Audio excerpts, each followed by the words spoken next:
Sudah tidak ada tempat untukmu. Aku juga sudah menyuruh anakku untuk ceraikan kamu, wanita miskin. Itulah kata-kata yang diucapkan ibu mertuaku di malam saat aku kehilangan segalanya. Bisnisku bangkrut ditipu sahabat, rumahku disita, dan suamiku sendiri membuangku. Malam itu aku terpaksa tidur di teras masjid. Tapi aku tidak tahu, saat aku terbangun keesokan paginya, seorang pria tua datang menghampiriku dan berkata, "Majikanku, seorang miliarder yang sekarat, ingin bertemu denganmu untuk menandatangani surat wasiatnya." Aku syok tak percaya. Ternyata, sebelum ceritanya dimulai, silahkan tulis di kolom komentar dari daerah mana saja teman-teman yang menonton cerita ini. Jangan lupa like dan subscribe agar channel ini bisa semakin berkembang dan bisa mempersembahkan cerita yang lebih menarik lagi. Naila merapikan tepi hijab yang ia kenakan. Senyum puas terukir di wajahnya. Rapat dengan klien besar dari ibu kota baru saja selesai, dan mereka setuju untuk menandatangani kontrak eksklusif. Butik Naila, yang ia bangun dari nol, akan segera merambah pasar nasional. Keringat dan air mata selama 5 tahun terakhir akhirnya terbayar lunas. Ia melirik jam di pergelangan tangannya. Sudah waktunya makan malam. Naila memutuskan untuk merayakan pencapaian ini sendirian sejenak di restoran mewah langganannya, sebelum pulang dan memberi kabar gembira pada suaminya, Rudy. Suasana restoran temaram dan menenangkan. Naila memesan beberapa menu favoritnya. Sambil menunggu, ia membuka aplikasi perbankan di ponselnya, berniat mentransfer bonus lebih awal untuk para pegawainya. Ia selalu percaya, kesuksesan harus dibagikan. Namun, saat ia hendak menggeser layar, sebuah notifikasi aneh muncul. Transaksi ditolak. Naila mengerutkan kening. Mungkin hanya gangguan jaringan. Ia menutup aplikasi dan mencoba lagi. Masih sama. Perasaan tidak enak mulai menjalar di hatinya. Pramusaji datang membawakan pesanannya. Naila berusaha tersenyum, meski fokusnya kini terpecah. Ia mencoba mengingat-ingat. Pagi tadi, ia masih melakukan transaksi besar untuk pembelian bahan baku impor. Semuanya lancar. Saldo di rekening bisnisnya masih sangat besar. Ia mencoba membuka aplikasi perbankan sekali lagi. Kali ini ia memeriksa saldo rekening pribadinya. Jantungnya serasa berhenti berdetak.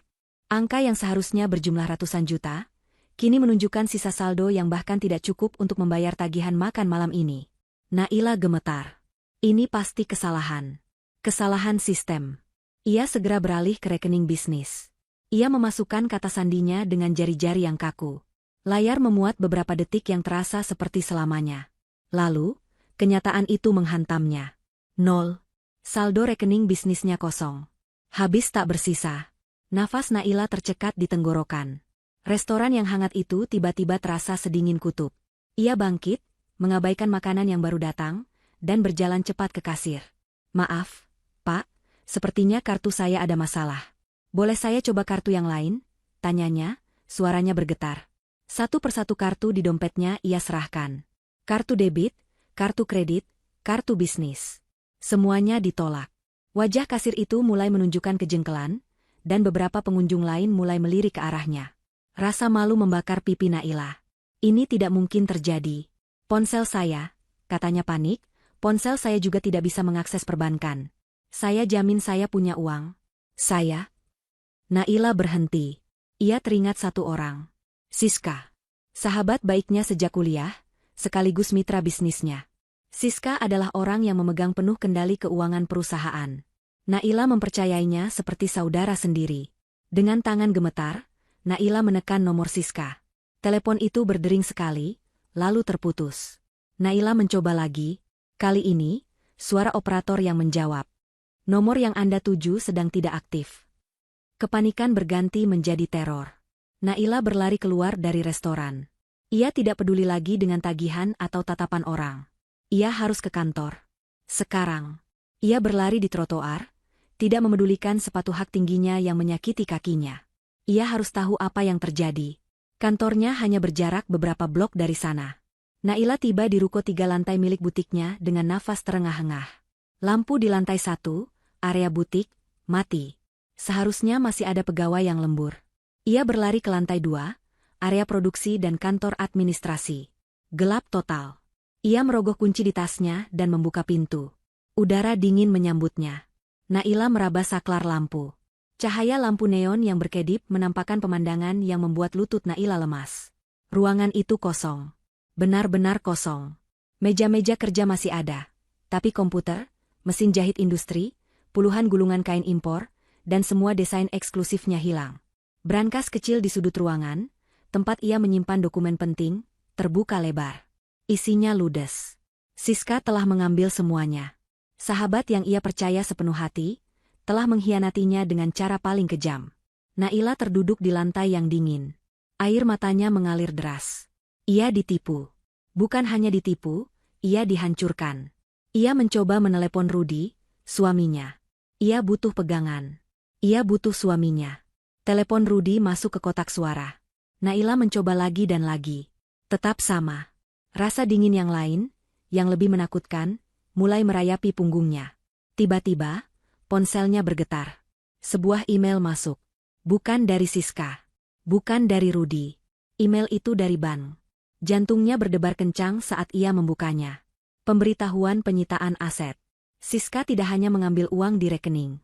Ia telah mengambil pinjaman besar atas nama perusahaan, menggunakan rumah pribadi Naila sebagai jaminan. Dan dengan kaburnya Siska, pinjaman itu langsung macet. Bank akan menyita rumahnya. Pagi besok. Malam itu, Naila kehilangan segalanya. Bisnis yang ia bangun dengan darah, keringat, dan air mata. Sahabat yang ia anggap saudara. Dan rumah, satu-satunya tempat ia merasa aman. Ia kini tidak punya apa-apa selain pakaian yang melekat di badannya, dan tas tangan berisi dompet yang kosong. Dalam semalam, Naila, pengusaha sukses yang dikagumi, telah menjadi gelandangan. Ia berjalan gontai di jalanan yang sepi. Ia tidak tahu harus kemana. Kaki-kakinya membawanya tanpa arah. Lalu, ia teringat. Masih ada satu tempat. Satu-satunya tempat yang tersisa. Rumah ibu mertuanya. Meskipun hubungannya dengan Ibu Ratih tidak pernah hangat, wanita itu adalah ibu dari suaminya.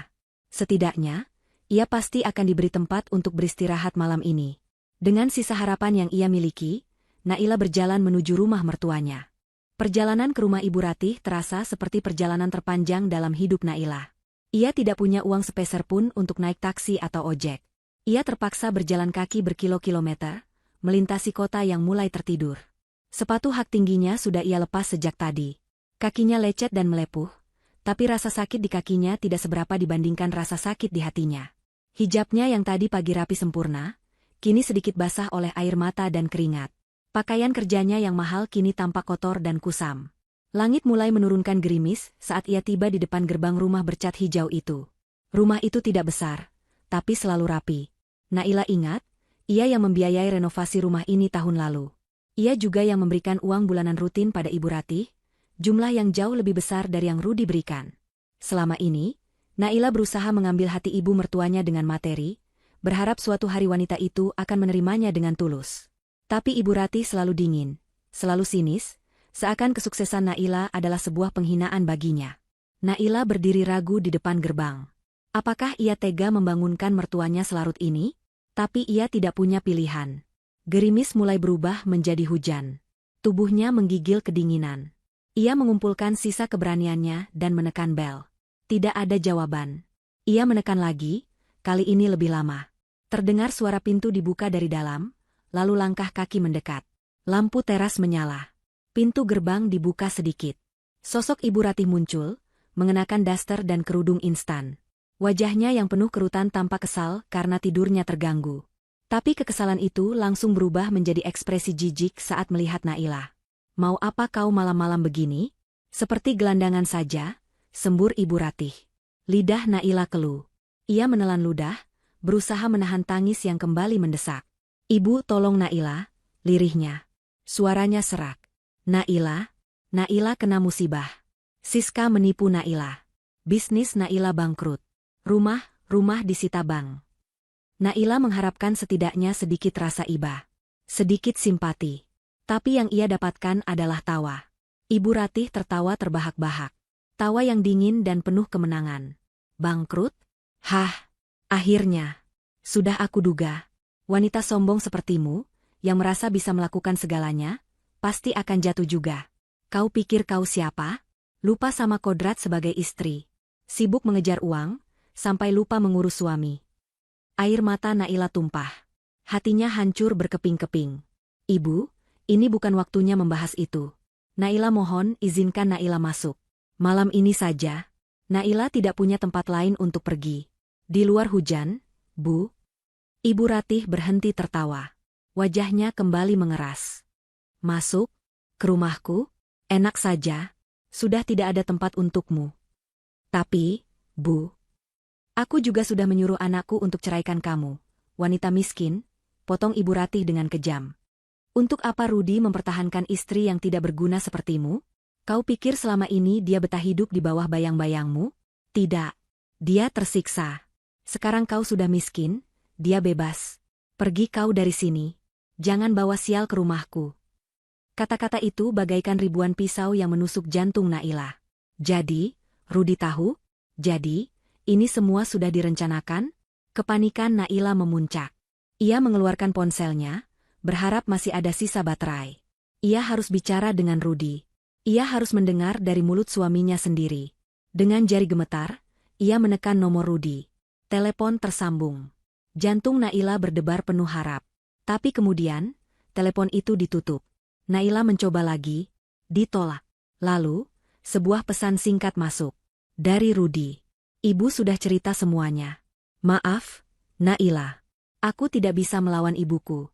Aku sudah lelah hidup denganmu. Sebaiknya kita selesai sampai di sini. Jangan hubungi aku lagi. Ponsel itu terlepas dari genggaman Naila dan jatuh ke genangan air di bawah kakinya. Layarnya mati. Seperti harapan Naila. Suaminya. Pria yang ia cintai. Pria yang ia dukung selama ini. Pria yang hidup nyaman dari hasil kerja kerasnya. Meninggalkannya. Tepat di saat ia terpuruk paling dalam. Ibu Ratih menatapnya dengan senyum puas. Sudah baca pesan dari Rudi? Sekarang pergi. Jangan mengotori terasku. Ibu Ratih membanting pintu gerbang dan menguncinya dari dalam. Lampu teras kembali padam. Meninggalkan Naila sendirian dalam kegelapan dan hujan yang semakin deras. Naila tidak tahu berapa lama ia berdiri mematung di sana. Tubuhnya basah kuyup. Jiwanya mati rasa. Ia telah kehilangan segalanya dalam beberapa jam. Bisnis, harta, sahabat, dan suami. Semuanya hilang. Ia berjalan gontai tanpa tujuan. Kakinya yang telanjang tidak lagi merasakan sakit. Hujan membasuh air matanya. Ia hanya ingin berhenti. Ia ingin tidur. Ia sangat lelah. Tak jauh dari sana, ia melihat sebuah masjid kecil. Gerbangnya sedikit terbuka. Naila melangkah masuk, mencari tempat berteduh. Ia menemukan teras di bagian samping, tempat jamaah wanita biasa beristirahat. Teras itu kering, terlindung dari hujan. Naila merebahkan tubuhnya di lantai keramik yang dingin. Ia memeluk lututnya, berusaha mencari kehangatan. Malam itu, Naila, wanita yang beberapa jam lalu adalah seorang pengusaha sukses, terpaksa tidur di teras masjid, sendirian, putus asa, dan hancur lebur. Matahari pagi menembus celah-celah di teras masjid, menyinari wajah Naila. Ia terbangun dengan kaget. Untuk sesaat, ia bingung di mana ia berada. Keramik yang dingin di bawah pipinya dan rasa sakit di sekujur tubuhnya segera mengingatkannya. Ini bukan mimpi. Semuanya nyata. Rasa malu yang luar biasa membakar dirinya. Ia, Naila, seorang pengusaha yang kemarin masih dihormati, kini tidur di teras masjid seperti seorang tunawisma. Rasa lapar juga mulai melilit perutnya. Ia tidak makan apapun sejak siang kemarin. Naila bangkit dengan kaku. Setiap sendi di tubuhnya terasa ngilu. Ia berjalan ke tempat wudu wanita. Ia membersihkan wajahnya, merapikan hijabnya yang lepek dan kotor. Ia melihat pantulan dirinya di cermin kamar mandi. Matanya bengkak dan merah. Wajahnya pucat pasi. Ia tidak lagi mengenali wanita di cermin itu. Air mata kembali mengancam, tapi ia menahannya. Menangis tidak akan membantunya. Ia harus berpikir. Apa yang harus ia lakukan? Lapor polisi? Lapor atas apa? Penipuan? Siska sudah pasti kabur ke luar negeri. Pengkhianatan? Rudi dan ibu mertuanya dilindungi hukum pernikahan. Ia tidak punya bukti apa-apa. Saat ia keluar dari kamar mandi, seorang bapak tua yang mengenakan baju koko dan peci, sepertinya penjaga masjid, menghampirinya. Maaf, Mbak. Tadi saya lihat Mbak tidur di teras. Apa Mbak baik-baik saja? Tanyanya dengan nada khawatir. Naila hanya bisa mengangguk pelan, terlalu malu untuk menceritakan kebenarannya. Bapak itu sepertinya mengerti. Ini, Ada sedikit sarapan dari masjid. Nasi bungkus sisa sedekah subuh tadi. Dimakan dulu, Mbak, biar ada tenaga. Bapak itu menyodorkan sebungkus nasi dan segelas air mineral. Naila menerimanya dengan tangan gemetar. Terima kasih, Pak. Terima kasih banyak, ujarnya lirih. Naila duduk kembali di teras, membuka bungkusan itu. Ia makan dengan perlahan, menahan air mata haru sekaligus pilu. Di saat orang-orang terdekatnya membuangnya, orang asing yang tidak ia kenal justru memberinya kebaikan. Saat ia sedang mengunyah suapan terakhirnya, sebuah mobil hitam mewah berhenti tepat di depan gerbang masjid. Naila tidak memperhatikannya. Mungkin ada donatur besar yang datang. Tapi kemudian, seorang pria tua, berusia sekitar 60-an, turun dari mobil. Pria itu berpakaian sangat rapi. Kemeja batiknya licin dan mahal, sepatunya mengkilap, dan wajahnya, meski berkerut, tampak berwibawa dan teduh. Pria itu berjalan lurus ke arahnya. Naila menunduk. Ia merasa sangat tidak nyaman. Ia pasti terlihat sangat menyedihkan. Permisi. Apa benar ini dengan Nona Naila? Naila mendongak kaget. Bagaimana pria ini tahu namanya? Iya, saya Naila. Bapak siapa? Pria itu tersenyum tipis. Kenalkan, saya Bagas. Saya diutus oleh majikan saya untuk mencari Anda. Dunia Naila seakan berputar. Diutus? Majikan? Apa ini? Salah satu kliennya? Majikan siapa? Pak? Saya rasa Bapak salah orang. Saya tidak salah orang, Nona Naila, kata Pak Bagas dengan suara tenang. Majikan saya sudah lama mengawasi Anda. Beliau tahu semua yang terjadi pada Anda. Tentang bisnis Anda, tentang Nona Siska, dan tentang apa yang terjadi tadi malam di rumah ibu mertua Anda. Naila terperangah. Jantungnya berdebar kencang. Ketakutan baru menjalari dirinya. Siapa orang ini? Penguntit? Atau? Saya tidak mengerti. Bapak mau apa dari saya? Saya tidak punya apa-apa lagi. Saya sudah bangkrut. Pak Bagas tidak terkejut dengan reaksi Naila. Ia malah menyodorkan sebotol air mineral yang tampak dingin dan sepotong roti premium yang masih terbungkus rapi.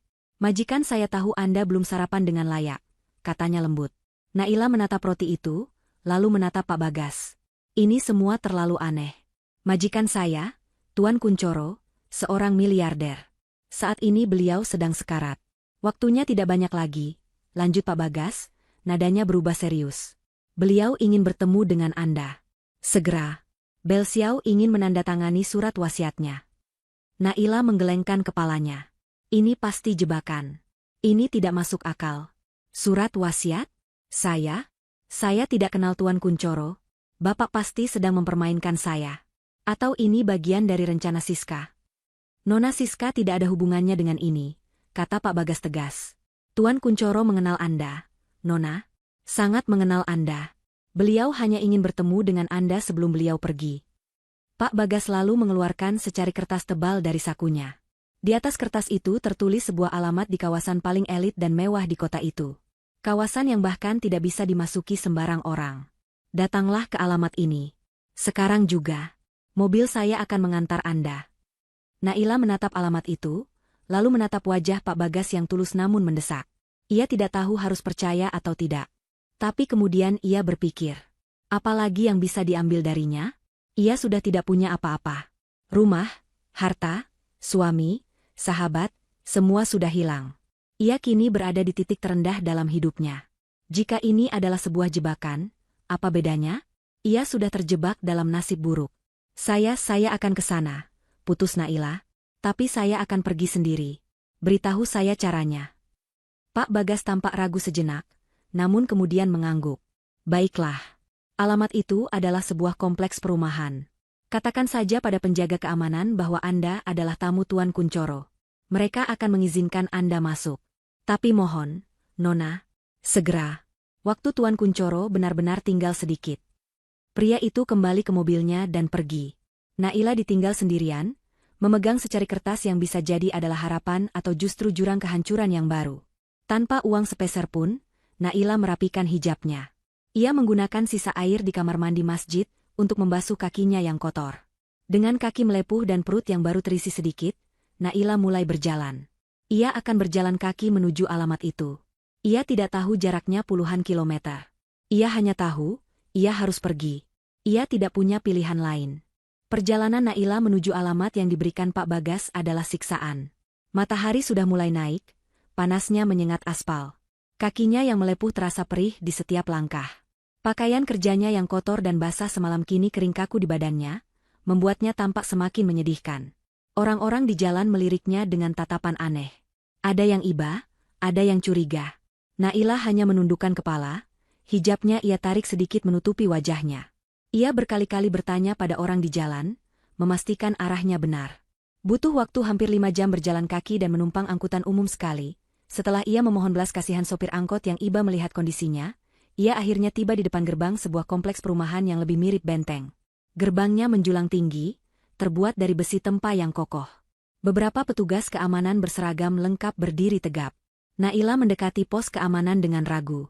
"Maaf, Mbak. Ada keperluan apa?" "Tidak boleh sembarangan masuk," tegur seorang satpam dengan tegas. Saya tamu Tuan Kuncoro," kata Naila dengan suara pelan. Satpam itu memandangnya dari atas ke bawah dengan tatapan tidak percaya. "Tamu Tuan Kuncoro?" Dengan penampilan seperti ini, ledek satpam yang lain. "Saya Naila. Pak Bagas."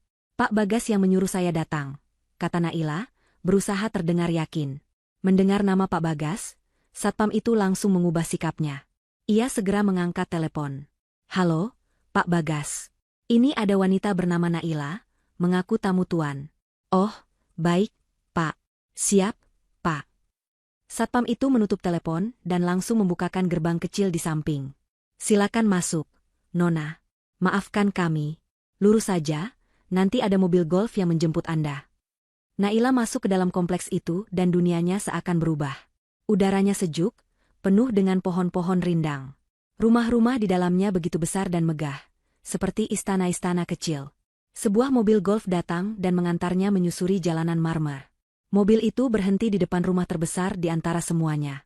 Rumah itu bergaya klasik. Pilar-pilarnya tinggi menjulang, dan tamannya begitu luas. Pak Bagas sudah menunggunya di depan pintu utama. Wajahnya tampak lega. "Syukurlah Nona sudah tiba. Mari, Tuan Kuncoro sudah menunggu." Naila tidak punya waktu untuk mengagumi kemewahan itu. Ia mengikuti Pak Bagas masuk ke dalam. Interior rumah itu lebih menakjubkan lagi. Lukisan-lukisan mahal, guci-guci antik, dan lantai marmer yang berkilauan. Semuanya hening, hanya terdengar langkah kaki mereka. Mereka naik lift pribadi ke lantai 3. Pak Bagas membawanya ke sebuah pintu kayu besar. "Tuan ada di dalam. Beliau menunggu Anda." Pak Bagas membuka pintu. Naila melangkah masuk ke sebuah kamar yang lebih besar dari seluruh kantornya dulu. Kamar itu dipenuhi dengan peralatan medis canggih. Bau obat-obatan tercium samar. Di tengah ruangan, di atas ranjang rumah sakit yang besar, terbaring seorang pria tua. Pria itu sangat kurus dan pucat. Selang infus menancap di tangannya, dan selang oksigen membantunya bernapas. Tapi matanya masih memancarkan ketajaman. Saat mata itu menatap Naila, air mata langsung menggenang di pelupuknya yang keriput. Pria itu, Pak Kuncoro, mengangkat tangannya yang gemetar. Ia mencoba berbicara. Akhirnya kamu datang anakku." Suara itu serak dan lemah, tapi Naila mendengarnya dengan jelas. Jantung Naila serasa berhenti berdetak. "Anakku? Apa maksudnya ini?" "Maaf, Pak." Naila mendekat dengan bingung. "Mungkin Bapak salah orang.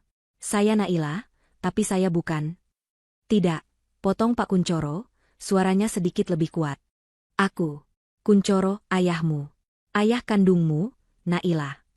Naila syok. Ia mundur selangkah. "Tidak mungkin. Ayah saya sudah meninggal." "Namanya?" "Pria yang membesarkanmu," kata Pak Kuncoro, terbatuk. "Dia pria yang baik. Dia ayah sambungmu. Dia menikahi ibumu setelah aku dipaksa pergi. Aku dan ibumu, kami dipisahkan, Naila." Nafas Naila tercekat. Pria yang ia kenal sebagai ayahnya, yang meninggal saat ia kecil. Ternyata ayah sambungnya? Jadi, ibunya tidak pernah cerita? "Ibumu, dia sangat mencintaiku. Tapi keluargaku, mereka tidak setuju. Mereka membuangku ke luar negeri. Mereka bilang, jika aku kembali, mereka akan mencelakai ibumu dan bayi yang dikandungnya." "Kamu, Naila," cerita Pak Kuncoro dengan susah payah.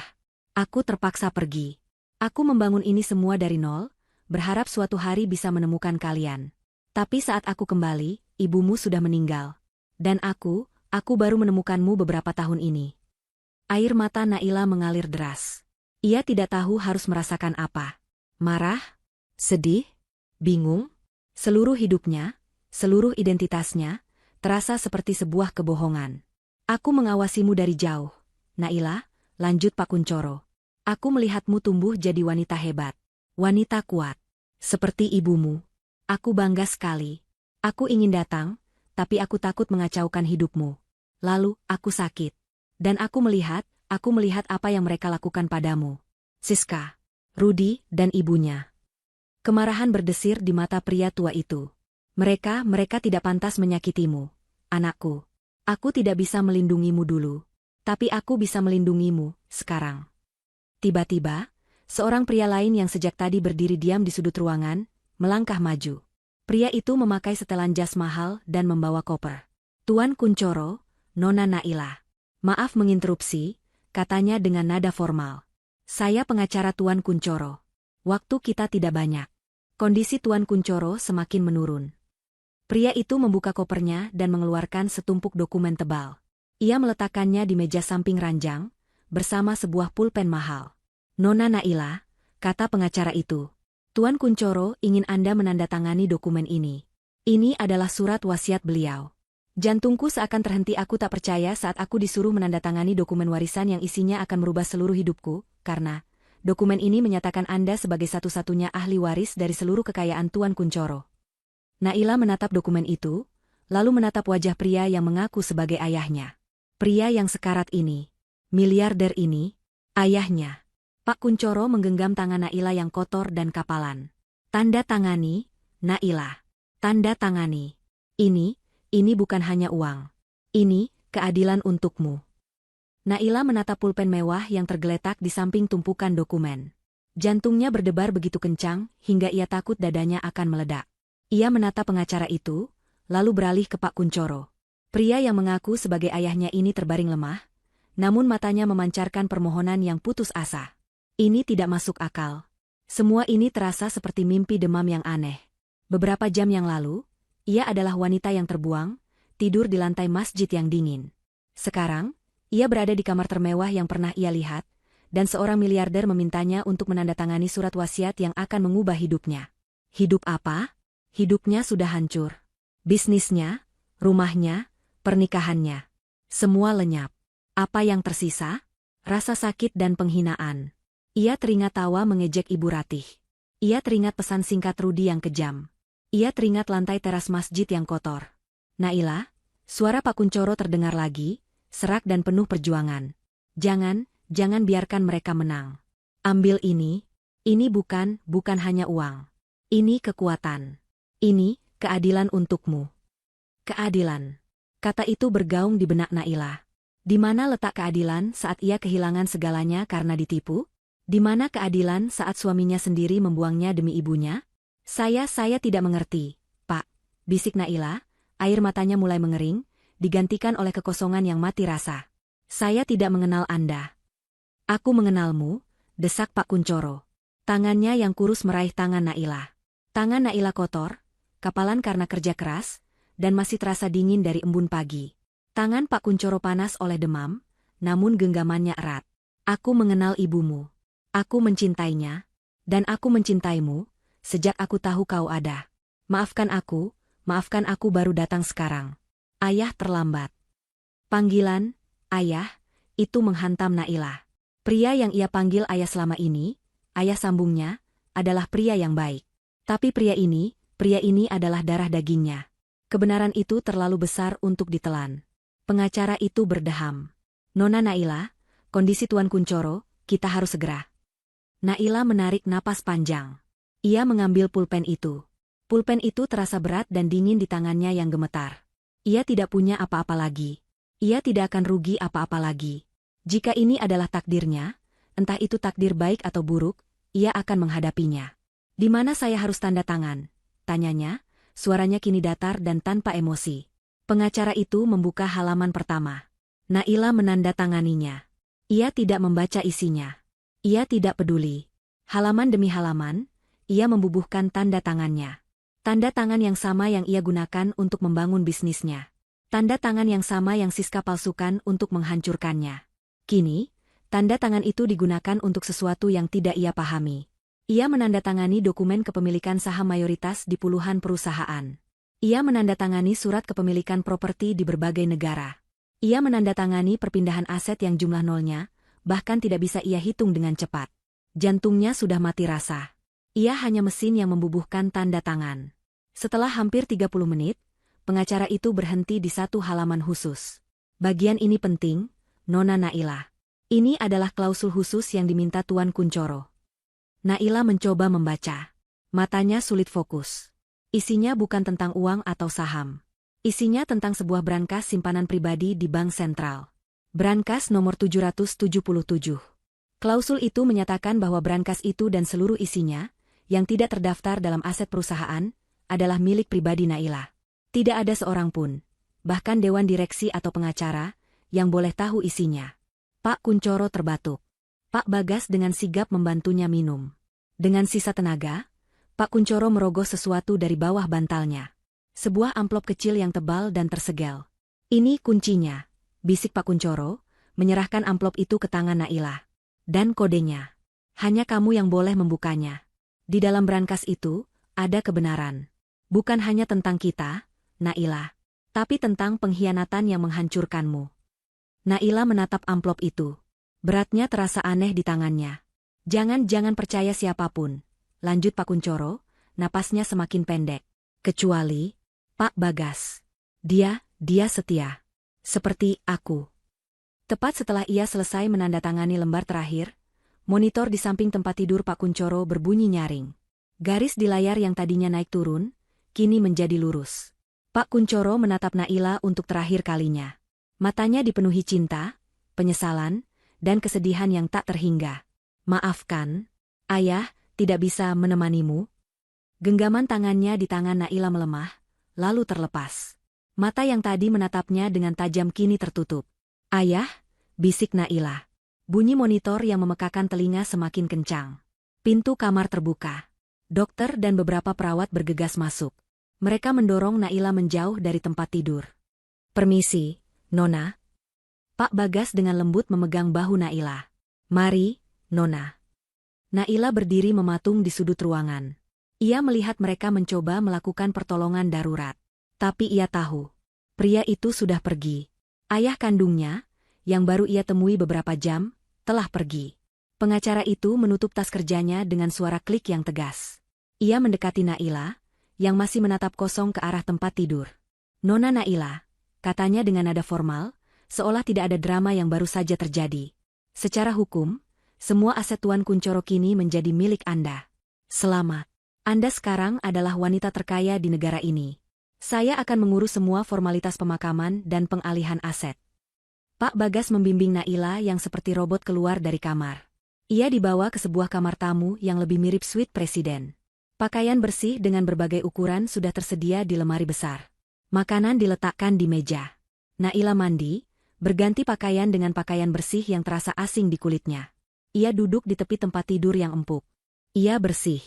Ia kenyang. Ia kaya raya. Tapi ia merasa lebih kosong daripada saat ia tidur di teras masjid. Tangannya menggenggam erat amplop kecil yang diberikan ayahnya. Warisan yang merubah segalanya. Itu benar. Seluruh hidupnya telah berubah. Dan kini, satu-satunya hal yang membuatnya terus bergerak adalah misteri di dalam amplop itu. Apa kebenaran yang dimaksud ayahnya? Seminggu berlalu dalam kabut. Pemakaman Pak Kuncoro berlangsung megah dan dihadiri oleh ratusan orang penting. Pejabat, pengusaha, duta besar. Naila, mengenakan hijab hitam dan pakaian sederhana namun mahal yang dipilihkan Pak Bagas, berdiri seperti patung di samping peti mati. Media massa gila-gilaan meliput. Mereka menjulukinya, ahli waris misterius, atau putri yang hilang. Mereka mengarang berbagai cerita tentang siapa dirinya. Tapi tidak ada yang tahu kebenarannya. Pak Bagas melindunginya seperti benteng, memastikan tidak ada satupun wartawan yang bisa mendekatinya. Setelah pemakaman, Naila resmi pindah ke istana ayahnya. Rumah yang terlalu besar, terlalu mewah, dan terlalu sepi. Ia merasa seperti hantu yang berkeliaran di museum miliknya sendiri. Pak Bagas mengurus segalanya. Ia memberi Naila laporan harian tentang bisnis yang sekarang menjadi tanggung jawabnya, tapi Naila belum sanggup memikirkannya. Pikirannya hanya tertuju pada satu hal, berangkas nomor 777. Akhirnya, hari itu tiba. Setelah semua urusan hukum awal selesai, pengacara mengonfirmasi jadwal Naila untuk mengunjungi Bank Sentral. Naila, didampingi Pak Bagas, masuk ke dalam gedung bank yang megah itu. Manajer bank, seorang pria parubaya yang necis, menyambutnya dengan senyum hormat yang berlebihan. Naila diperlakukan seperti seorang ratu. Pemandangan yang sangat kontras dengan saat ia diusir dari rumah mertuanya. Ia dibawa ke ruang bawah tanah, melewati beberapa lapis pintu baja yang tebal. Ruang brankas itu dingin dan hening. Manajer bank membukakan pintu terluar, lalu meninggalkannya sendirian dengan Pak Bagas. "Silakan, Nona Naila. Ini area pribadi Anda." Naila melangkah ke bilik pribadinya. Di depannya ada sebuah kotak baja besar bernomor 777. Ia mengeluarkan kunci dari amplop yang ia simpan seperti jimat. Tangannya sedikit gemetar saat memasukkan kunci itu. Lalu, ia menekan kombinasi angka yang ia hafal di luar kepala, kode yang diberikan ayahnya. Terdengar suara klik, dan pintu baja kecil itu terbuka. Naila menarik napas. Isinya tidak seperti yang ia bayangkan. Tidak ada emas batangan, tidak ada tumpukan uang tunai, tidak ada perhiasan berkilauan. Di dalamnya hanya ada sebuah laptop tipis berwarna hitam, 3 buah flash drive, dan setumpuk dokumen yang diikat rapi dengan pita merah. Naila mengambil barang-barang itu. Rasanya sangat berat. "Ayo kita pulang, Pak Bagas," katanya singkat. Setibanya di rumah, Naila langsung menuju ruang kerja ayahnya. Ruangan itu besar, dengan rak buku yang menjulang tinggi dan meja kayu mahoni yang kokoh. Ini adalah tempat di mana ia merasa paling dekat dengan pria yang tidak pernah ia kenal itu. Ia meminta untuk tidak diganggu. Naila duduk di kursi kerja ayahnya. Ia meletakkan laptop itu di atas meja dan menyalakannya. Komputer itu tidak meminta kata sandi. Layarnya langsung menyala. Tampilan desktopnya bersih. Hanya ada satu folder di tengah layar. Judulnya, "Untuk Naila." Dengan jantung berdebar, Naila membuka folder itu. Di dalamnya ada beberapa file video, beberapa file rekaman suara, dan puluhan dokumen yang sudah dipindai. Ia mengklik file video pertama secara acak. Judulnya, "Pertemuan Cafe Melati, 2 bulan lalu." Layar menjadi hidup. Rekaman itu diambil dari sudut tersembunyi, kualitas suaranya jernih. Naila langsung mengenali tempat itu. Itu kafe langganannya dan Siska. Naila terbelalak. Di meja itu, duduk Siska, sahabatnya. Ia tertawa, menyesap minumannya. Tapi bukan itu yang membuat Naila syok. Di seberang Siska, duduk Rudi, suaminya. Dan di samping Rudi duduk Ibu Ratih, mertuanya. Mereka bertiga. Bersama-sama. Tertawa-tawa. Naila menekan tombol volume. Suara mereka terdengar jelas. "Jadi, kapan kamu akan ceraikan si Naila itu, Rudi?" Suara Ibu Ratih terdengar tidak sabar. Ibu sudah tidak sabar lihat dia terusir dari rumah itu. Sombong sekali dia. Rudi tertawa. Tawa yang sama yang biasa ia dengar di rumah. "Sabar, Bu. Siska ini sedang siapkan hadiah besar dulu. Ya, kan, sayang?" Rudi menoleh ke Siska dan merangkul bahunya. Siska tersenyum manja. "Tinggal sedikit lagi, Mas. Dokumen pinjaman bank atas nama perusahaannya sudah siap. Aku akan gunakan rumah Naila sebagai jaminan. Aku sudah palsukan tanda tangannya." Bodoh sekali dia, percaya penuh padaku. Jantung Naila serasa diremas. "Setelah uangnya cair," lanjut Siska, "aku langsung transfer ke rekening kita di Swiss." Naila? Dia akan sibuk dikejar-kejar bank. Dia tidak akan tahu apa yang menimpanya. Saat itu, Mas Rudi bisa ceraikan dia. Alasan ekonomi. Sempurna. Ibu Ratih bertepuk tangan. "Pintar. Pintar sekali kalian. Akhirnya, kita bisa singkirkan benalu itu." Naila merasa mual. Ia ingin mematikan video itu, tapi tangannya tidak bisa bergerak. Ia harus tahu. Ia harus tahu semuanya. Ia mengklik file lain. Sebuah rekaman suara. Judulnya, "Telepon Rudi." Ia mendengar suara suaminya. "Biarkan dia bangkrut. Aku sudah muak jadi suaminya. Muak hidup di bawah bayang-bayangnya. Selalu dia yang dipuji, selalu dia yang sukses. Setelah dia miskin dan aku ceraikan, aku akan menikahi Siska. Hartanya kita bagi 3. Lalu suara Ibu Ratih menyahut. "Bagus. Itu baru anak ibu. Dan pastikan, rumah baru yang Siska beli dari uang itu, atas nama ibu. Mengerti? Naila membekap mulutnya. Ia muntah di tempat sampah di samping meja. Jadi, ini adalah pengkhianatan yang sempurna. Sahabatnya, suaminya, dan ibu mertuanya. Mereka bertiga telah merencanakan ini. Mereka berkonspirasi untuk menghancurkannya, mengambil semua miliknya, dan membuangnya seperti sampah. Ia kembali menatap layar. Ada file lain. Berisi laporan dari seorang detektif swasta. Ayahnya, Pak Kuncoro, telah menyewa detektif itu. Ayahnya curiga ada yang tidak beres dengan keuangan Siska. Ayahnya sedang berusaha mengumpulkan bukti untuk melindunginya. Tapi ia keburu meninggal. Naila menutup laptop itu dengan tangan gemetar. Air mata tidak lagi keluar. Yang ia rasakan bukanlah kesedihan.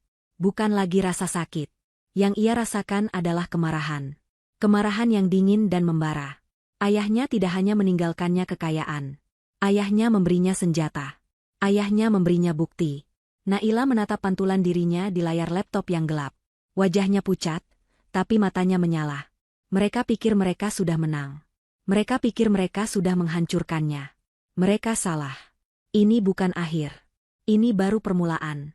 Sebulan telah berlalu sejak Naila menandatangani surat warisan itu.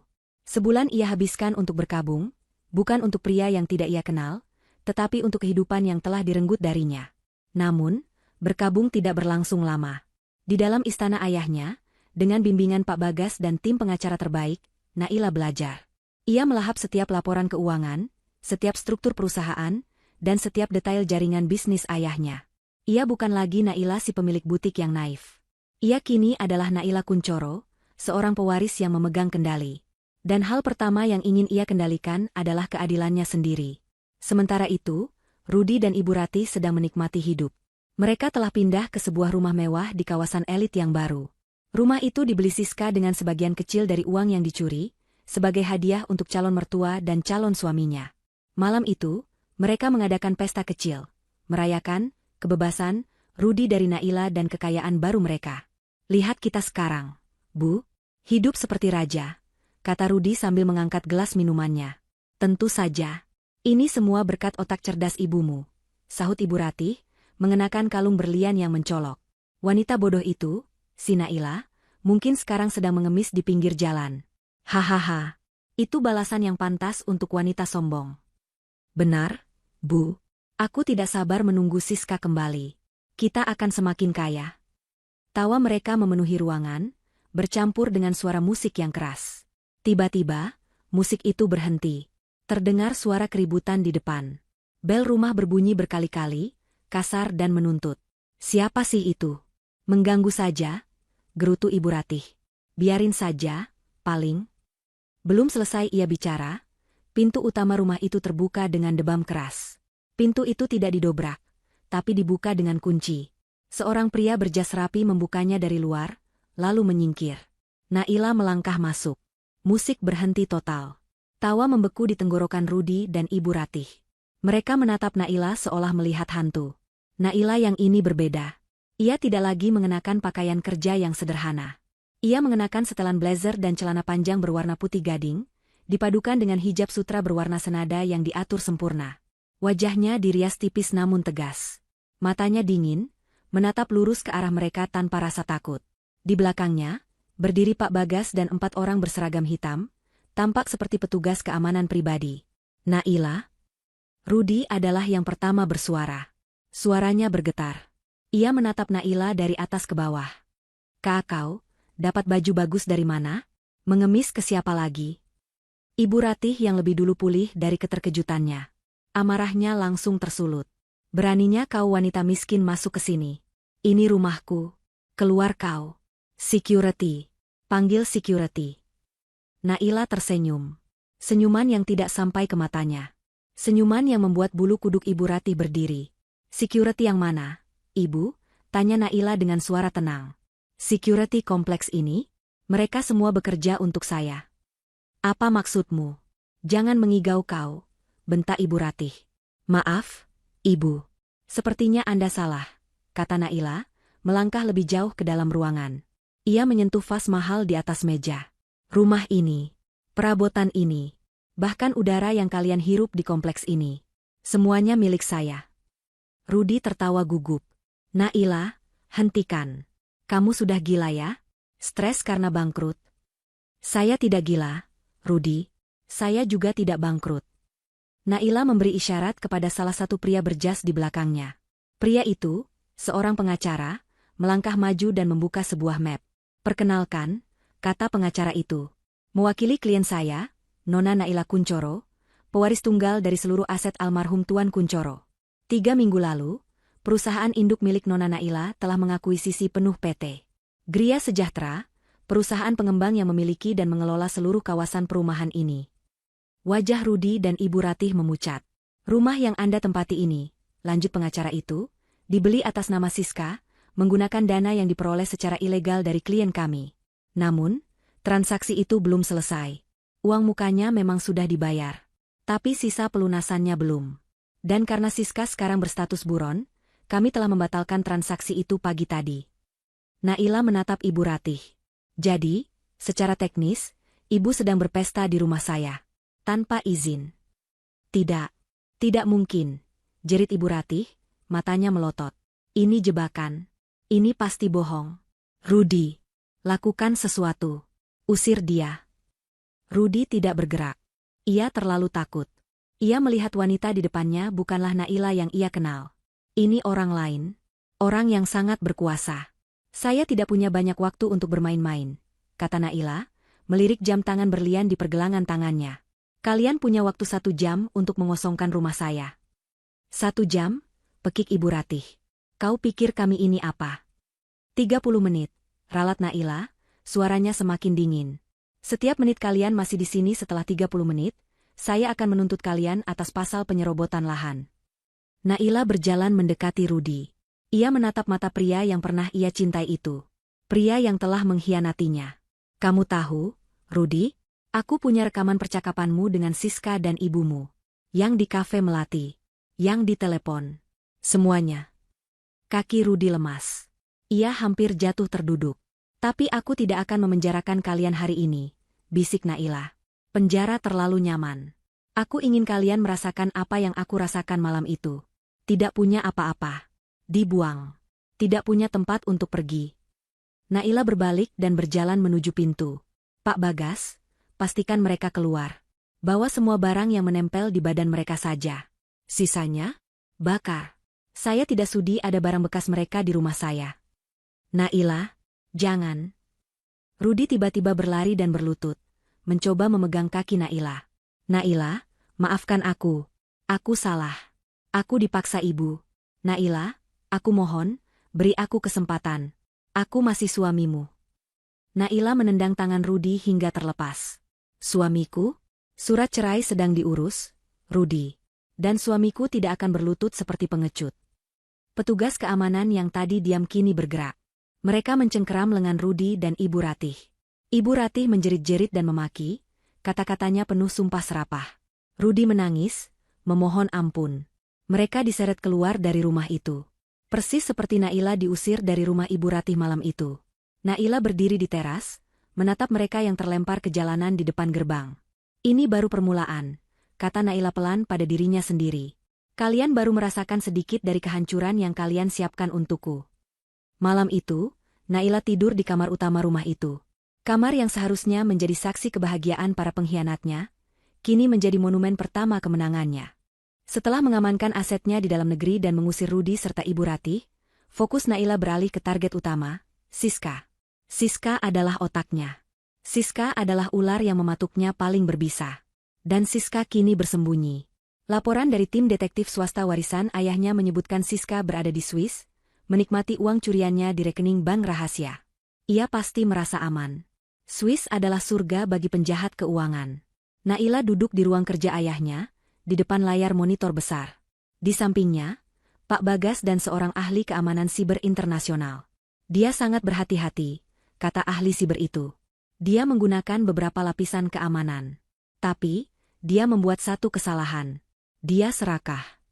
Naila mengangguk. Itu kelemahannya. Kita akan gunakan itu. Naila tidak bisa begitu saja meminta ekstradisi. Prosesnya akan lama dan Siska bisa kabur lagi. Ia juga tidak bisa membekukan rekening Siska tanpa bukti yang sangat kuat di pengadilan Swiss. Ia harus memancing Siska keluar. Ia harus membuat Siska bergerak sendiri. Rencana pun disusun. Naila tidak akan menggunakan identitasnya. Ia akan menggunakan salah satu dari ratusan perusahaan cangkang milik ayahnya. Sebuah perusahaan investasi butik yang berbasis di Liechtenstein, sangat eksklusif dan sangat rahasia. Tim Naila, melalui perantara yang rumit, mengirimkan email terenkripsi kepada Siska. Email itu tidak terlihat seperti ancaman, tapi seperti peluang emas.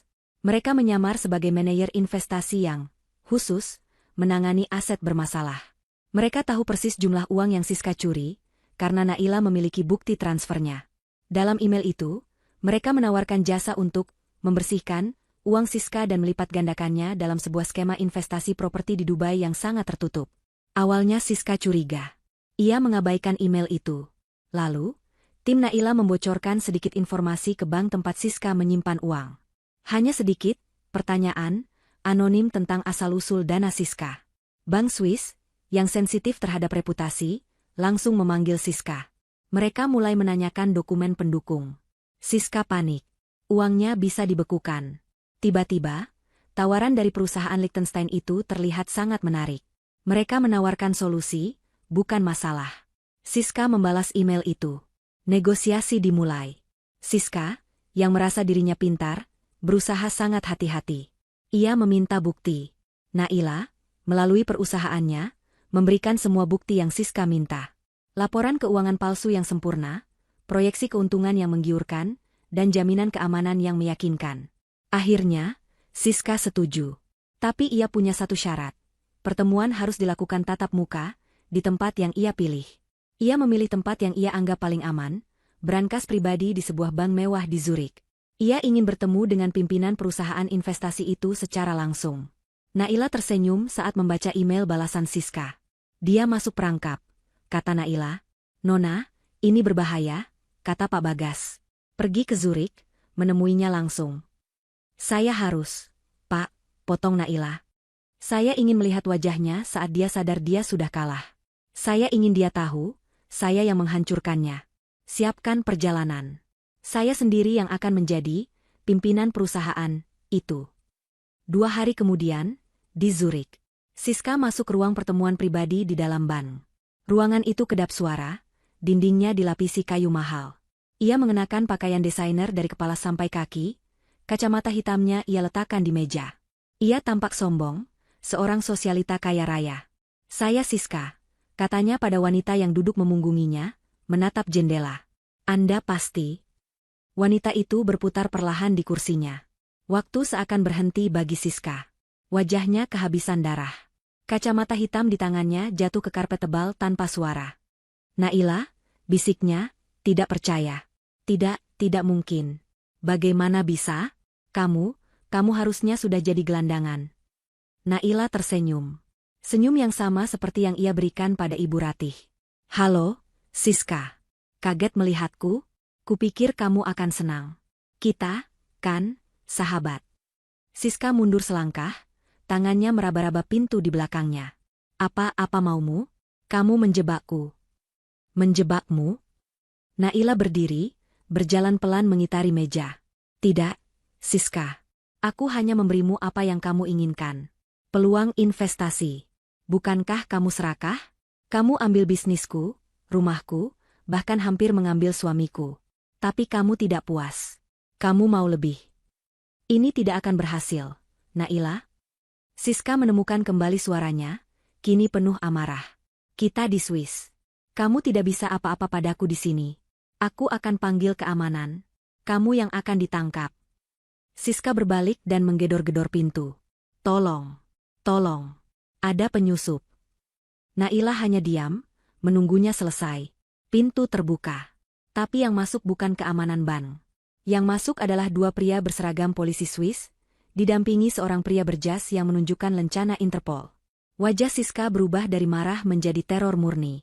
Nona Siska, kata agen Interpol itu dalam bahasa Inggris yang kaku.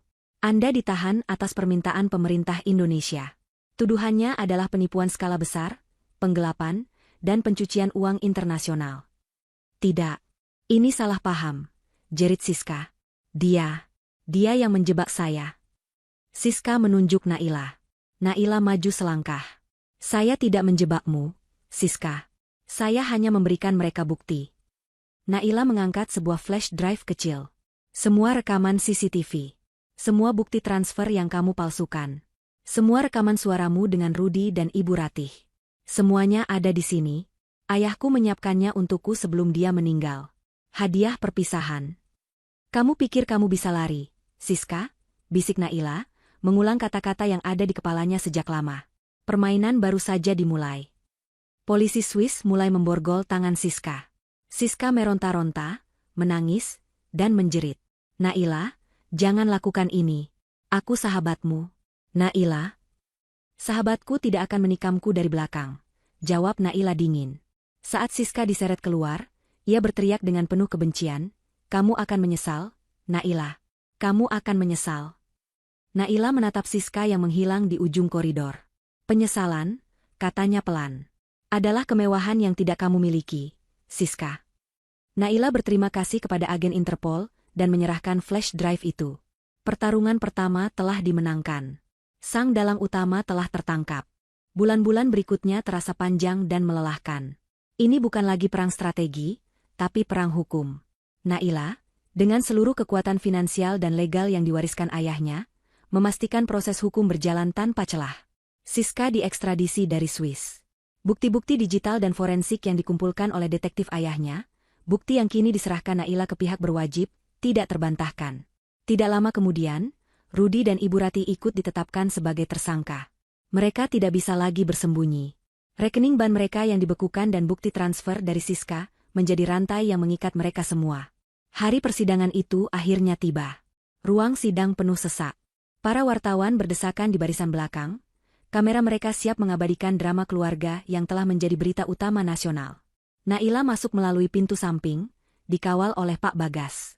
Ia duduk di kursi saksi, hijabnya yang berwarna biru tua memancarkan ketenangan. Ia bukan lagi korban yang menangis di teras masjid. Ia adalah kekuatan yang menuntut keadilan. Di seberang ruangan, di kursi terdakwa, duduk ketiga orang yang telah menghancurkan hidupnya. Mereka mengenakan seragam tahanan berwarna oranye. Pemandangan itu sendiri sudah merupakan sebuah ironi. Siska, yang dulu selalu tampil glamor, kini pucat tanpa riasan, rambutnya kusam. Matanya menatap liar ke sekeliling, penuh kebencian. Di sebelahnya, Rudi menunduk dalam-dalam. Ia tampak hancur, tubuhnya kurus, dan ia tidak berani menatap Naila. Dan di samping Rudi, Ibu Ratih. Wanita tua itu tampak gelisah. Bibirnya terus bergerak, merapalkan sumpah serapah pelan yang tidak terdengar. Sidang dimulai. Jaksa penuntut umum membacakan dakwaan berlapis. Penipuan, penggelapan, pencucian uang, dan konspirasi kejahatan. Pengacara Siska berusaha keras. Mereka berargumen bahwa klien mereka juga korban, bahwa Naila adalah pebisnis yang lalai, dan bahwa bukti-bukti yang diajukan tidak sah. Pengacara Rudi dan Ibu Ratih mengambil strategi yang berbeda, menyalahkan Siska. Mereka melukiskan klien mereka sebagai orang-orang yang naif, seorang suami yang patuh dan seorang ibu yang lugu, yang dimanipulasi oleh Siska yang licik. Lalu, tiba giliran Naila bersaksi. Pengacaranya memintanya untuk menceritakan kembali malam kejadian. Naila berbicara. Suaranya tenang, jelas, dan stabil. Ia menceritakan bagaimana ia kehilangan bisnisnya dalam hitungan jam. Ia menceritakan bagaimana ia datang ke rumah ibu mertuanya, kedinginan dan kehujanan, memohon tempat berteduh. Ia menceritakan kata-kata yang diucapkan Ibu Ratih. Sudah tidak ada tempat untukmu. Aku juga sudah menyuruh anakku untuk ceraikan kamu, wanita miskin. Ia lalu menatap Rudi yang masih menunduk. Dan saya menceritakan bagaimana suami saya, pria yang saya percayai, mengirimkan pesan singkat yang memutuskan hubungan, karena saya sudah tidak punya apa-apa. Ruang sidang hening. Naila tidak menangis. Ia menyajikan fakta dengan ketegasan yang menusuk. Lalu, puncaknya tiba. Pengacara Naila meminta izin kepada hakim untuk memutar barang bukti. Yang mulia, kami memiliki bukti yang menunjukkan bahwa ini bukan tindakan impulsif. Ini adalah konspirasi yang direncanakan dengan matang. Layar besar diturunkan. Video pertama diputar. Rekaman dari Kafe Melati. Seluruh ruang sidang melihat Siska, Rudi, dan Ibu Ratih tertawa bersama. Mereka mendengar dengan jelas rencana Siska memalsukan tanda tangan Naila. Mereka mendengar Rudi berkata, biarkan dia bangkrut. Mereka mendengar Ibu Ratih yang licik meminta bagian dari harta itu. Wajah Ibu Ratih di kursi terdakwa berubah menjadi putih seperti kapur. Rudi akhirnya mengangkat kepalanya, matanya penuh kengerian saat melihat dirinya sendiri di layar. Video kedua diputar. Rekaman suara. Aku sudah muak hidup di bawah bayang-bayangnya. Setelah dia miskin, aku akan menikahi Siska. Hartanya kita bagi 3. Itu adalah paku terakhir di peti mati mereka.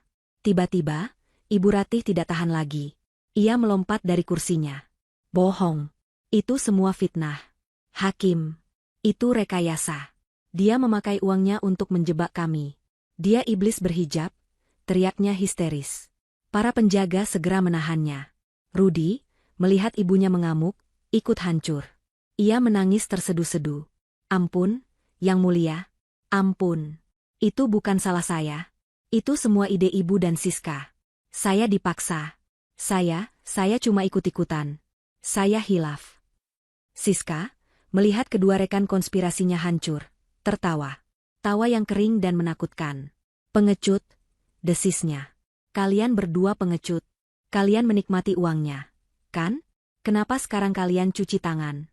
Kalian sama busuknya denganku. Ruang sidang kacau balau. Hakim mengetuk palu berkali-kali, suaranya menggelegar. Tenang. Semuanya tenang. Sidang ditunda untuk deliberasi, tapi hasilnya sudah jelas. Ketika putusan dibacakan, keadilan terasa nyata. Siska, sebagai otak kejahatan, dijatuhi hukuman 20 tahun penjara atas penipuan, penggelapan, dan pencucian uang. Rudi, terbukti bersalah atas konspirasi dan turut menikmati hasil kejahatan, dijatuhi hukuman 10 tahun penjara. Dan Ibu Ratih, terbukti menjadi salah satu perencana, dijatuhi hukuman 12 tahun penjara, mengingat usianya. Palu hakim diketuk. Ketiganya meraung. Siska mengumpat. Rudi menangis memanggil-manggil Naila, memohon ampun. Ibu Ratih pingsan dan harus digotong keluar. Saat para terdakwa digiring keluar, Naila berdiri. Untuk sesaat, langkah Ibu Ratih yang sedang dipapah penjaga terhenti. Mata wanita tua itu menatap Naila, penuh dengan kebencian yang murni. Kamu akan dikutuk. Naila, kamu tidak akan pernah bahagia. Tunggu pembalasanku. Naila menatap mata itu dengan tenang. Ia tidak lagi merasakan takut atau sakit. Hanya rasa iba. Kutukan itu, kata Naila pelan, lebih pada dirinya sendiri. Sudah Anda ciptakan sendiri, Bu, dan Anda sedang menjalaninya. 1 tahun kemudian. Gedung pencakar langit Kuncoro Tower menjulang gagah di jantung ibu kota. Di lantai paling atas, di ruang rapat yang dindingnya terbuat dari kaca, Naila memimpin rapat dewan direksi. Wanita-wanita dan pria-pria parubaya yang merupakan veteran bisnis ayahnya, kini menatapnya dengan hormat. Naila yang sekarang bukanlah gadis butik yang naif. Ia adalah seorang pemimpin. Ia tegas, cerdas, dan adil. Ia tidak hanya mempertahankan kerajaan bisnis ayahnya. Ia mengembangkannya, membuka 2 lini bisnis baru yang berfokus pada teknologi hijau. Namun, kesuksesan finansial bukanlah fokus utamanya. Sore itu, setelah rapat, ia tidak pulang ke istana ayahnya. Ia pergi ke pinggir kota, ke sebuah area yang dulu sepi. Di sana kini berdiri sebuah kompleks bangunan yang indah dan asri. Di gerbangnya tertulis, Rumah Aman Naila Kuncoro, Pusat Bantuan untuk Wanita dan Fakir Miskin. Naila melangkah masuk. Ini adalah masjid kecil tempat ia dulu terlelap di terasnya. Masjid itu kini telah ia renovasi menjadi megah, dikelilingi oleh bangunan-bangunan lain. Sebuah pusat pelatihan keterampilan untuk wanita yang menjadi korban kekerasan, sebuah dapur umum, dan sebuah panti asuhan kecil. Ia melihat bapak tua penjaga masjid yang dulu memberinya nasi bungkus. Bapak itu kini mengenakan seragam manajer yang rapi. Nona Naila, Anda sudah datang, katanya sambil tersenyum haru. Bagaimana hari ini, Pak?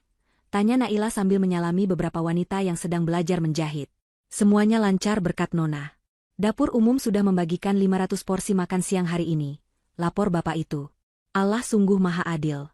Dulu Nona tidur di teras ini kedinginan, sekarang Nona memberi kehangatan pada ratusan orang. Naila tersenyum. Ini bukan dari saya, Pak. Ini dari Allah, melalui kita. Ia merasa damai. Disinilah warisan ayahnya ia labuhkan. Bukan pada tumpukan uang, tapi pada kebaikan yang bisa ia sebarkan. Di tempat lain, di waktu yang sama, kenyataan terasa jauh berbeda. Jauh di dalam penjara wanita, Siska terlibat dalam perkelahian di ruang kerja. Ia bertengkar hebat dengan narapidana lain, hanya karena sepotong kain sisa. Wajahnya yang dulu cantik kini penuh bekas luka. Matanya selalu awas dan penuh amarah. Ia menjadi sosok yang ditakuti sekaligus dibenci di dalam penjara. Ia tidak punya teman. Ia sendirian, persis seperti apa yang ia takutkan. Di penjara pria, Rudy sedang membersihkan lorong. Ia mengepel lantai dengan gerakan lambat seperti robot. Badannya semakin kurus. Setiap malam ia masih sering terbangun, berteriak memimpikan Naila. Rasa bersalah dan penyesalan menggerogotinya hidup-hidup. Ia telah kehilangan segalanya, kebebasan, harga diri, dan satu-satunya wanita yang pernah tulus mencintainya. Naila tahu ia harus melakukan satu hal lagi untuk menutup buku ini. Minggu depannya, ia mengunjungi penjara pria. Ini bukan kunjungan yang ia inginkan, tapi yang ia butuhkan. Ia duduk di ruang kunjungan, dipisahkan oleh kaca tebal. Rudy dibawa masuk. Saat ia melihat Naila, ia langsung jatuh berlutut di sisi lain kaca, menangis tanpa suara. Ia meraih gagang telepon di dinding. Naila, Naila, kamu datang? Isaknya, suaranya bergetar. Maafkan aku, Naila. Maafkan aku. Aku bodoh. Aku dibutakan oleh ibu. Naila, tolong aku. Keluarkan aku dari sini. Aku janji akan jadi budakmu seumur hidup. Aku mohon, Naila. Naila mengangkat gagang telepon di sisinya. Ia menatap pria yang hancur di depannya. Tidak ada cinta di sana. Tidak ada benci. Hanya kekosongan. Aku datang bukan untukmu, Rudy, kata Naila dengan suara yang tenang. Aku datang untuk diriku sendiri. Rudy berhenti menangis, menatapnya bingung. Aku kesini untuk bilang, aku memaafkanmu, lanjut Naila. Aku memaafkanmu. Aku memaafkan ibumu. Dan aku memaafkan Siska. Mata Rudy berbinar sejenak, penuh harapan. Jadi kamu akan... Tidak, potong Naila. Aku memaafkan kalian, bukan karena kalian pantas dimaafkan. Tapi karena aku pantas untuk merasa damai. Aku tidak mau membawa kebencian ini selamanya. Itu beban yang terlalu berat. Harapan di mata Rudy padam. Hukumanmu adalah urusanmu dengan negara dan dengan Tuhan. Urusanku denganmu, selesai hari ini, kata Naila. Naila meletakkan gagang telepon itu kembali ke tempatnya, memutus suara tangisan Rudy. Ia berdiri, tidak menoleh ke belakang lagi. Ia berjalan keluar dari gedung penjara yang suram, melangkah ke bawah sinar matahari yang cerah. Pak Bagas sudah menunggunya di depan mobil, membukakan pintu. Kita kemana, Nona? Tanya Pak Bagas dengan senyum kebapakan. Naila masuk ke dalam mobil. Ia menarik napas dalam-dalam, merasakan udara kebebasan. Kita pulang, Pak. Naila tersenyum, senyum tulus yang benar-benar lepas. Ia akhirnya mengerti. Warisan sejati ayahnya bukanlah triliunan rupiah, atau kerajaan bisnis. Warisan sejatinya adalah kesempatan kedua. Kesempatan untuk bangkit dari kehancuran, menemukan keadilan, dan yang terpenting, menemukan kedamaian untuk dirinya sendiri.